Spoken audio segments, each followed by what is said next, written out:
Então, pessoal, estamos aqui de volta com mais uma explicação interessante e vamos nos debruçar sobre o estudo do sinal da função quadrática ou função do segundo grau.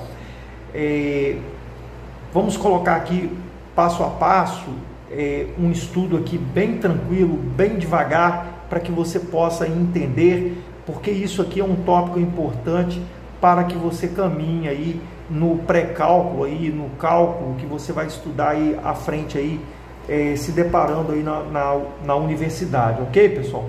Então, estudar o sinal da função, pessoal, é dizer para quais valores de x o y vai ser maior do que zero, menor do que zero, ou ele vai ser igual a zero, certo?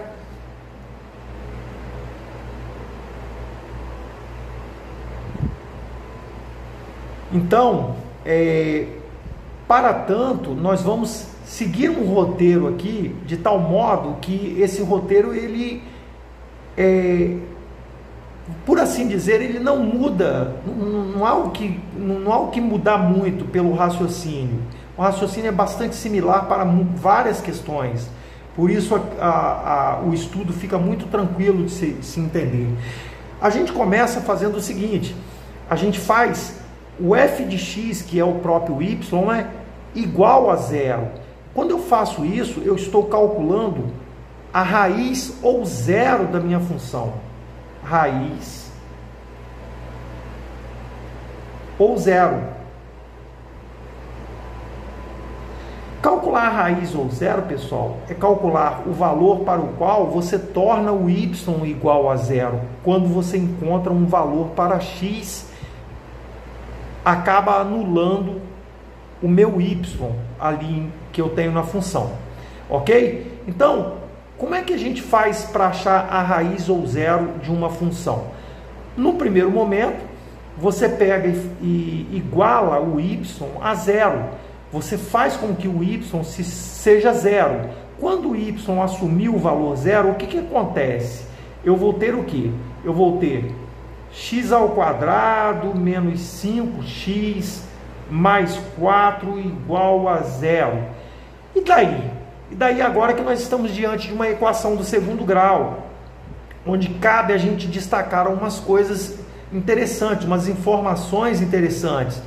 O a da minha equação do segundo grau ali, o a acompanha a variável x ao quadrado, ou seja, é o termo, é o número, né? O valor numérico, né? Que acompanha e que só pode ser 1, né? Porque 1 vezes x ao quadrado é x ao quadrado. O meu b é menos 5, está bem visível aqui, uma vez que a função do segundo grau, nesse caso aqui, uma função descrita genericamente falando, é ax ao quadrado mais bx mais c. Então, se você fizer um comparativo, o a é o 1, o b é o menos 5 e o c é o próprio 4, que a gente chama de termo independente. E esse c aqui, pessoal, ele diz para a gente aonde é que o gráfico da minha função está intersectando o eixo das ordenadas, eixo do y, tudo bem? Isso aí a gente vai ver na construção de gráficos mais adiante, em aulas posteriores. Bom, daí a gente resolve essa equação, né, da forma como a gente já sabe de maneira tradicional, achando o discriminante da nossa equação, b ao quadrado menos 4ac. Então, delta b ao quadrado, então vai ficar menos 5 ao quadrado menos 4 vezes a vezes c. E aí eu tenho um delta que é 25, porque o expoente é par, o resultado é positivo, menos 4 vezes 4 de 16. E aí o delta é 9. O que a gente pode afirmar a respeito do delta? O delta, o discriminante da nossa equação, ele fala para nós o seguinte: Se o nosso discriminante é maior do que zero, então, ó, o discriminante, ó, delta maior do que zero, implica o quê? Implica que nós temos duas raízes reais e diferentes. Ou seja, o gráfico da nossa função ele vai tocar em dois pontos distintos do eixo das abscissas. Uma coisa que é interessante que eu acabei não colocando aqui, o meu A aqui é 1, ele é positivo, não é? Se o A é positivo, pessoal, se o A é positivo, a minha concavidade da minha parábola é voltada para cima, concavidade voltada para cima, ok? Beleza. Então nós temos algumas informações já para resolver esse estudo desse sinal. Vamos dar prosseguimento, vamos aplicar aí a fórmula resolutiva que diz o seguinte: a equação está na variável x, então a gente começa, x é igual a menos b, mais ou menos a raiz quadrada de delta, sobre 2a. Logo, o meu x menos b, eu tenho menos 5 aqui, que o b é menos 5, então o menos da fórmula eu repito, coloco menos 5, mais ou menos a raiz quadrada. O delta é 9, eu poderia dar até a resposta, né, para você que já sabe matemática, já está bem fera aí, mas a gente respeita aí os alunos que têm dificuldades, sobre 2 vezes o a, que é 1.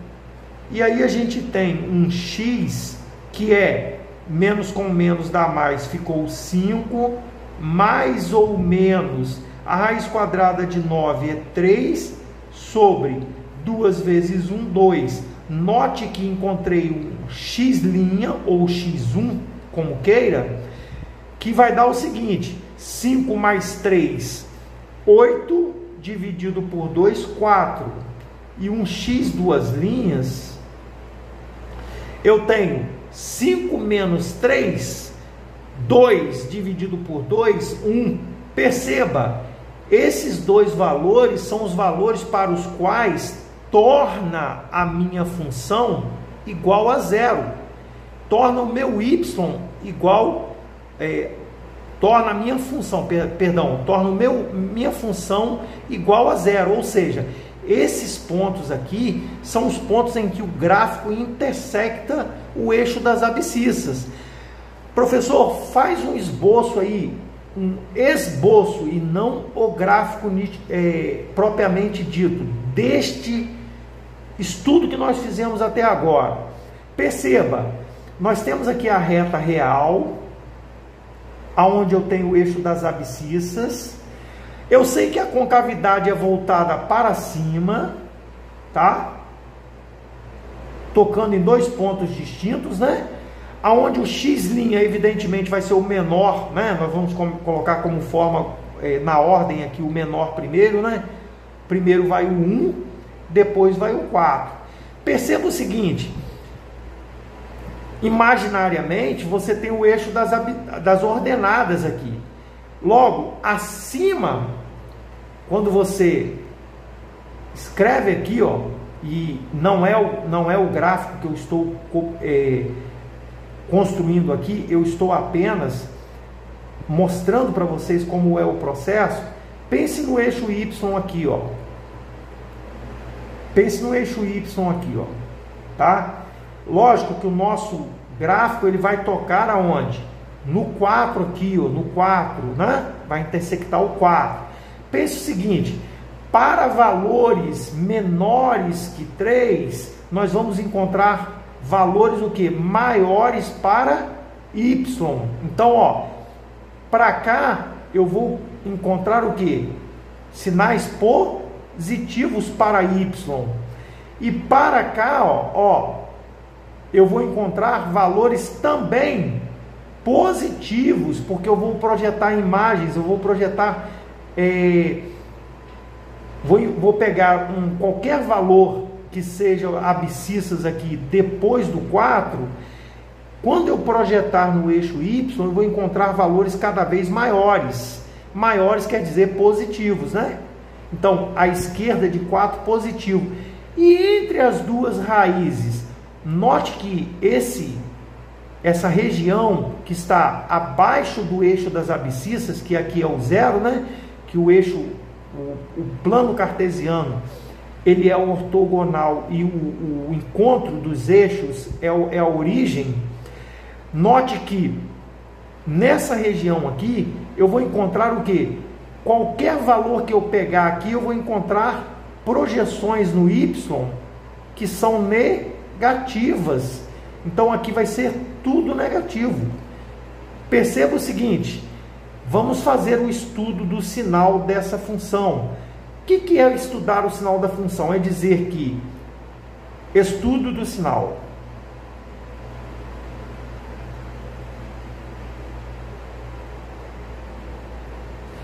é dizer o seguinte: o y vai ser maior do que 0 em que situação que nós estamos analisando o gráfico? Perceba, à esquerda do 1, ele vai ser positivo, o y, não vai?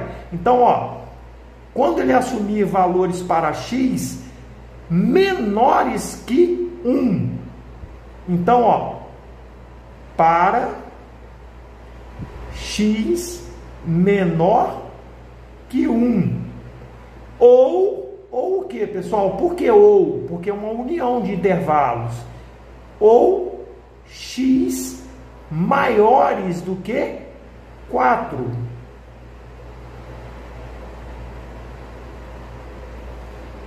E quando o y for menor do que 0, isso vai acontecer para o quê? Para x que estiver entre as raízes, percebe? Que qualquer valor que eu pegar aqui, ó, para x, entre as raízes 1 e 4, eu vou projetar valores negativos para y. Então, para x maior do que 1, menor do que 4. E o y, ele vai assumir o valor igual a 0 para qual situação? Ah, professor, quando o x for igual a 1 ou quando o x for igual a 4. Porque se o x for igual a 1, perceba, vamos fazer a continha de cabeça. 1 ao quadrado, 1, menos 5 vezes 1, 5. Então, ó, 1 menos 5, menos 4. Menos 4 mais 4, 0.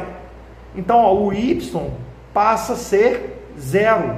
O y vai ser 0 quando o x assumir o valor 1 ou o valor 4. É isso, pessoal. Espero que tenham gostado.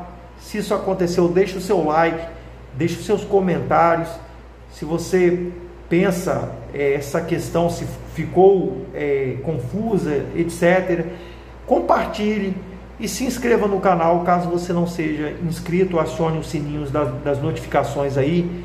E bons estudos para todos vocês, com outros exemplos que nós vamos postar aqui no canal com toda certeza, exemplos bastante distintos desse, que também vai possibilitar o nosso estudo do sinal da nossa função aqui, do quadrática. Ok, pessoal? Até a próxima videoaula e estamos juntos.